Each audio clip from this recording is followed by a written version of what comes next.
ఈ వీడియోలో మనం భగవద్గీత అధ్యాయము 10 శ్లోకము 22ను పరిశీలిద్దాం.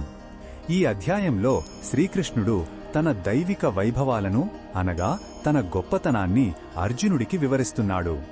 తనను శ్రేష్టమైన ప్రతి వస్తువులో ఎలా చూడాలో బోధిస్తున్నాడు. మొదటగా ఈ పవిత్ర శ్లోకాన్ని భక్తితో విందాం. వేదానాం సామవేదోస్మి దేవానామస్మి వాసవః ఇంద్రియానాం మనశ్చాస్మి భూతానామస్మి చేతనా.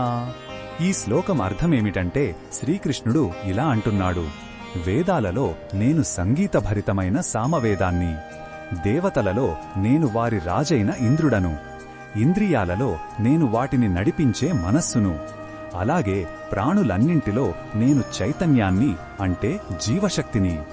ఇక్కడ భగవంతుడు ప్రతి వర్గంలోనూ అత్యంత శ్రేష్టమైన దానిని తన స్వరూపంగా ప్రకటిస్తున్నాడు.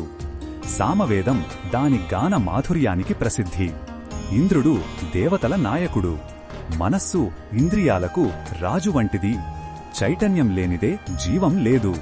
ఈ శ్లోకంలో ఉన్న భావం మనకు ఏమి చెప్తుందంటే, మనం మన చుట్టూ ఉన్న ప్రపంచంలోని గొప్పతనాన్ని చూసినప్పుడు అది భగవంతుని యొక్క ఒక ప్రతిరూపమే అని గుర్తించాలి. అత్యుత్తమ సంగీతం విన్నా, గొప్ప నాయకత్వాన్ని చూసినా, మన మనస్సు యొక్క శక్తిని గ్రహించినా, జీవం యొక్క అద్భుతాన్ని గమనించినా మనం భగవంతుని వైభవాన్ని స్మరించుకోవాలి. ఇది మన దృష్టిని లౌకికం నుండి దైవత్వం వైపు మళ్లిస్తుంది.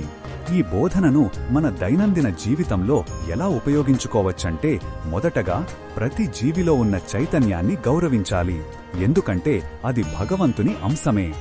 రెండవది, మన ఇంద్రియాలను అదుపు చేయడానికి వాటి నాయకుడైన మనస్సును మంచి ఆలోచనలు, భక్తి వైపు మళ్లించాలి.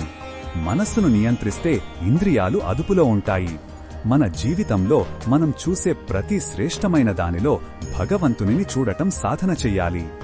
మరిన్ని భగవద్గీత శ్లోకాల అర్థాన్ని తెలుసుకోవాలంటే మా తదుపరి వీడియోలను తప్పకుండా చూడండి.